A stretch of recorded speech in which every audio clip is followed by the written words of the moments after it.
दोस्तों आज की इस वीडियो में हम आपको माइयों की रस्म के बारे में चंद दिलचस्प हकाइक से आगाह करेंगे, जैसे कि माइयों में पीला जोड़ा ही क्यों पहना जाता है। पाकिस्तान में अगर किसी के घर में शादी हो तो कई दिन पहले से धूम धड़का, गाना बजाना और रस्म व रिवाज की अदायगी शुरू हो जाती है। माइयों इन रस्मों में से सबसे ज़्यादा मकबूल है। माइयों या उपटन की रस्म में पहले तो एक माह से दुल्हन को पर्दे में बिठाकर उपटन लगाना शुरू कर दिया जाता था, जिससे निकाह या बारात वाले दिन दुल्हन पर शानदार रूप आता था। आजकल के तेज़ रफ्तार दौर में एक महीना पहले माइयों तो नहीं बिठाया जा सकता, लेकिन अभी भी निकाह से कम 2 दिन पहले से लड़की को माइयों बिठा दिया जाता है। अलबत्ता लड़कों को काम और मसरूफियत की वजह से सिर्फ उपटन लगाकर रस्म की जाती है। उपटन कैसे बनता है? इस रस्म का आगाज़ दरअसल हिंदुस्तान से हुआ, जहाँ हल्दी को मुकद्दस समझा जाता था और घरेलू टोटकों के अलावा जल्द के निखार के लिए बाकायदा पेस्ट यानी कि उपटन बनाकर इस्तेमाल किया जाता था। इस पेस्ट को बनाने के लिए हल्दी, ताज़ा अर्क गुलाब, दूध, सरसों का तेल, चंदन, बादाम का पाउडर और लीमू का अर्क मिलाया जाता है, जो जल्द को चमकदार और खूबसूरत बनाता है। आमतौर पर यह उपटन बाजार में भी दस्तयाब होता है। माइयों में पीला जोड़ा ही क्यों पहनते हैं? पहले ज़माने में तो माइयों बिठाते हुए दुल्हन को एक पीला जोड़ा पहनाया जाता था, जो निकाह से पहले ही तब्दील होता था।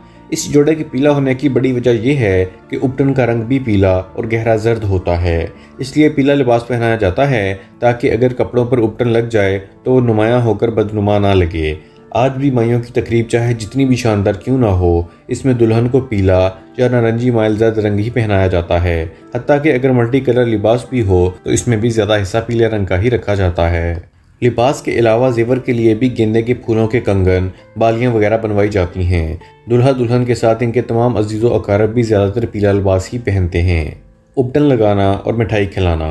माइयों की तकरीब में हर आने वाली मेहमान ख़वातीन दूल्हे और दुल्हन को उपटन लगाकर और मिठाई खिलाकर रस्म अदा करती हैं। इस रस्म का मतलब लड़का लड़की को मुबारकबाद देना और आने वाली खुशियों के लिए नेक तमन्नाओं का इजहार करना होता है। उपटन का सजा सजाया थाल।